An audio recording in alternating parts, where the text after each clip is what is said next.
मोदी सरकार 11 साल पूरे होने का कल जश्न मना रही थी। ढोल पीटे जा रहे थे।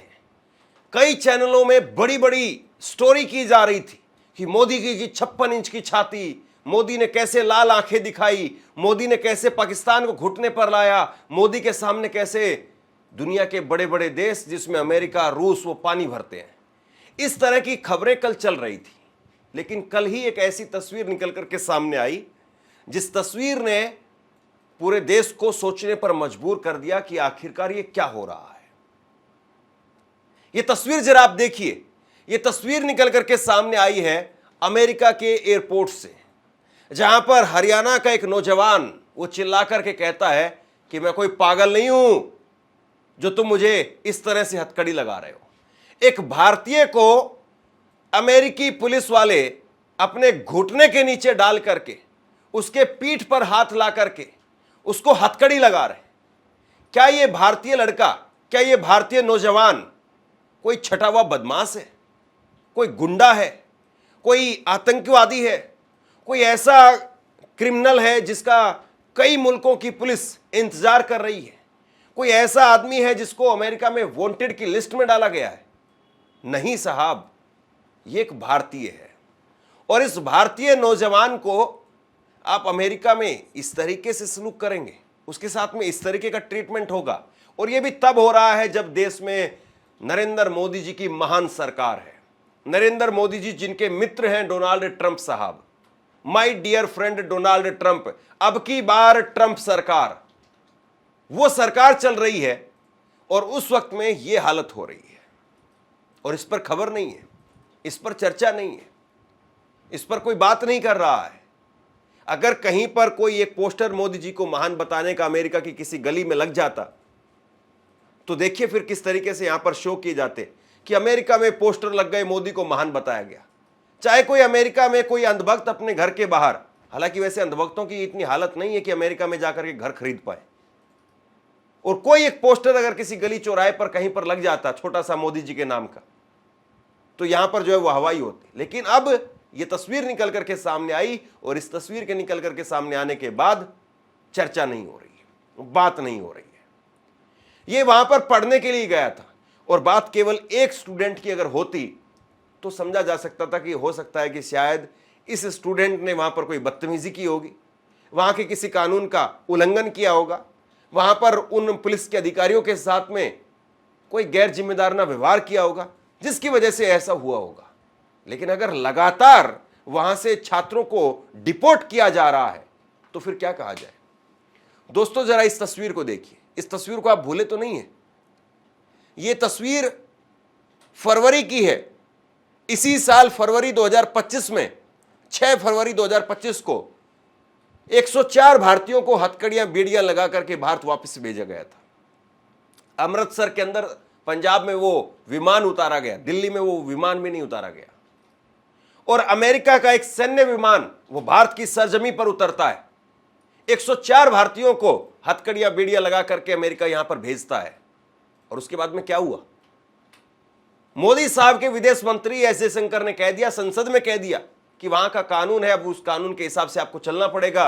अगर कोई गैर कानूनी तरीके से वहां पर जाता है, डंकी मार करके जाता है, कोई बॉर्डर क्रॉस करके जाता है, तो उसके साथ में हमारी क्या सहानुभूति। कुछ इस तरीके का बयान दिया था। लेकिन आप इस छात्र को क्या कहेंगे जिसके साथ में एयरपोर्ट पर ऐसा सलूक किया जा रहा है। और दूसरी बड़ी बात यह है, वहां के एक बिजनेसमैन एनआरआई, ये जो तस्वीर आप देख रहे हैं, ये तस्वीर वहां के एक एनआरआई ने ट्वीट की है। और उन्होंने कहा कि ये सारा वाकया, उन्होंने ट्वीट किया, ये ट्वीट आप अपनी स्क्रीन पर देखिए। उन्होंने कहा कि ये सारा वाकया मेरी आंखों के सामने हुआ, मैं मजबूर हूं, मैं हेल्पलेस अपने आप को महसूस कर रहा था, ठगा हुआ सा महसूस कर रहा था, अपने आप को जो है वो हारा हुआ महसूस कर रहा था कि मैं इस छात्र के लिए कुछ कर नहीं पा रहा हूं। अमेरिका में अमेरिका की पुलिस ऐसा क्यों कर रही है। और इसके बाद में इन्होंने एक लंबी चौड़ी पोस्ट लिखी है जिसमें ये कह रहे हैं कि वहां पर इसी तरीके से रोजाना कई छात्रों को डिपोर्ट किया जा रहा है। अब अगर कई छात्रों को भी डिपोर्ट किया जा रहा है तो भी बात समझी जा सकती थी। लेकिन बड़ी बात यह है दोस्तों कि अमेरिका में विदेशी जो छात्र पढ़ते हैं उनकी संख्या करीब 11 लाख है। और उनमें से भी 3 लाख छात्र भारतीय हैं। आप बताइए, इतनी बड़ी संख्या है वहां पर भारतीयों की, क्या भारतीय छात्र वहां पर विचलित नहीं होंगे? क्या भारतीय छात्र वहां पर परेशान नहीं होंगे? क्या भारतीय छात्र वहां पर ये खबर नहीं देख रहे होंगे? बिल्कुल देख रहे होंगे। और वहां के छात्र इस बात को लेकर के चिंतित होंगे कि आखिरकार ये क्या हो रहा है। लेकिन सवाल इस बात का है कि किस तरीके से मुद्दे को ठंडे बस्ते में डाल दिया जाता है, किस तरीके से चर्चा होती है और किस तरीके से चर्चा को गायब कर दिया जाता है।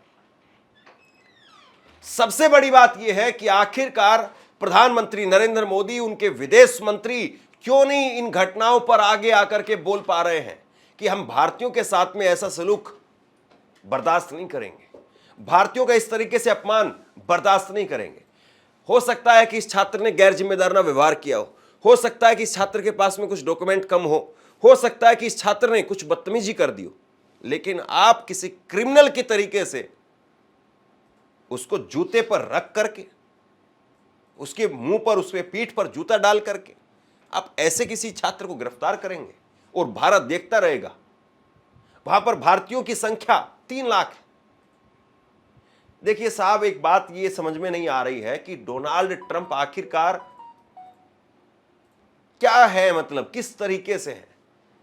डोनाल्ड ट्रंप अब तक जो है वो 1 दर्जन से ज्यादा बार वो कह चुके हैं कि भाई मैंने भारत और पाकिस्तान के बीच में सीज फायर करवाया, वहां पर फजीयत हो रही है। दूसरी बात, डोनाल्ड ट्रंप वो शख्स हैं जो भारत पर टैरिफ लगाते हैं, बार बार ठोक करके टैरिफ लगाते हैं।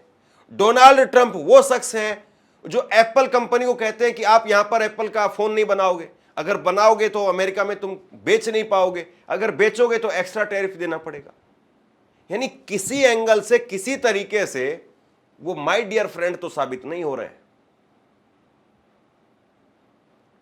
और अब हो सकता है कि उनके रिश्ते जो है वो एलोन मस्क के साथ में भी खराब हो गए हैं। एलोन मस्क जो अपनी कार यहां पर टेस्ला बेचने की बात कर रहे थे, उसको लेकर भी कुछ और नया बवाल खड़ा कर दे। तो डोनाल्ड ट्रंप बोलते चले जाएंगे, हम लोग चुपचाप उसको देखते चले जाएंगे। क्या यही चलेगा? 3 वीजा लगते हैं, उन 3 वीजाओं पर भी इस वक्त में रोक लगी हुई है। जरा एक बार खबर देख। न्यूयॉर्क एयरपोर्ट पर भारतीय छात्र के साथ में बर्बरता, हथकड़ी लगा करके जमीन पर पटका गया, फिर किया गया डिपोर्ट।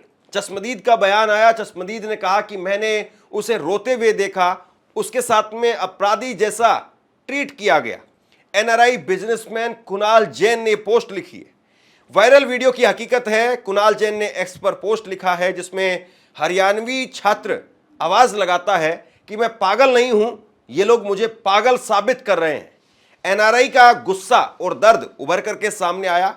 उन्होंने कहा कि यह छात्र अपने सपनों के साथ आया था, किसी को नुकसान नहीं है, मैं खुद को कमजोर और टूटा हुआ महसूस कर रहा हूं। एनआरआई कुणाल जैन का दावा है कि हर दिन 3 से 4 छात्रों को डिपोर्ट किया जा रहा है, हाथ बांध करके मुजरिमों की तरह फ्लाइट में भेजा जाता है। न्यूयॉर्क स्थित भारतीय दूतावास का इस पर बयान आया है। उन्होंने सोशल मीडिया पर पोस्ट को लेकर के कहा है कि हम इससे अवगत हैं, स्थानीय अधिकारियों के संपर्क में हैं। अमेरिका की लगातार सख्ती बढ़ती जा रही है। अमेरिकी सरकार ने इंटरनेशनल छात्रों पर सख्ती बढ़ाई है। बिना नोटिस के वीजा रद्द। गौर से देखिए इस बात को, अगर आपका वीजा बिना नोटिस के रद्द हो जा रहा है तो फिर ये अपने आप में बहुत बड़ा सवाल है। सोशल मीडिया प्रोफाइल की भी जांच की जा रही है। फिलिस्तीन समर्थन से ट्रैफिक चालान तक किए जा रहे हैं। सब वजह बन रही है संकट। ये सारी वजह बन रही है बड़ा संकट, जिसकी वजह से वीजा रद्द हो रहा है। वीजा पर रोक लगाई जा रही है। अमेरिका का आदेश है कि FMJ वीजा के इंटरव्यू तत्काल प्रभाव से बंद किए जाएं। नई अपॉइंटमेंट्स की इजाजत नहीं है। विदेश मंत्री मार्को रूबियो का बयान आया है। वहीं कहा गया है यूनिवर्सिटीज में यहूदी विरोध और वामपंथ रोकना है लक्ष्य। नई दिशा निर्देश तक कोई स्टूडेंट वीजा इंटरव्यू नहीं होगा। तो कुल मिलाकर के हम ये कह सकते हैं कि एक बड़ा यहां पर संकट उन 3 लाख छात्रों पर है जो अमेरिका में इस वक्त में रह रहे हैं। और क्या सरकार को वाकई अपने 3 लाख छात्रों की बात नहीं करनी चाहिए? दोस्तों, ये केवल 3 लाख छात्र नहीं है। सबसे बड़ी बात तो यह है कि ये भारतीय हैं, और दूसरी बड़ी बात यह है कि 3 लाख छात्र जो वहां पर पैसा कमाएंगे और जो वहां से पैसा भेजेंगे, उससे सरकार इतना रेवेन्यू कमा लेगी कि यहां पर 30 लाख आदमी नहीं कर पाएंगे। आप यहां पर भारत में 30 लाख आदमियों को जितना रोजगार देंगे, वो 30 लाख आदमी जितना पैसा खर्च करेंगे, उससे ज्यादा रेवेन्यू सरकार को वो 3 लाख आदमी दे देंगे। तो क्या सरकार को परवाह नहीं करनी चाहिए? क्या सरकार को सोचना नहीं चाहिए? यह बड़ा सवाल है। दूसरी बड़ी बात यह है कि मोदी सरकार ढोल पीट रही है कि हम चौथी सबसे बड़ी अर्थव्यवस्था बन गए। तो चौथी सबसे बड़ी अर्थव्यवस्था बनने का फायदा और मतलब क्या है, जब आपके नागरिकों को इस तरीके से ट्रीट किया जा रहा है, जब आपके नागरिकों के साथ में आतंकियों जैसा सलूक किया जा रहा है। और चौथी अर्थव्यवस्था के साथ में अमेरिका ऐसा करता है क्या? या चौथी अर्थव्यवस्था वाले देश को अमेरिका का यह बर्ताव सहन करना चाहिए क्या?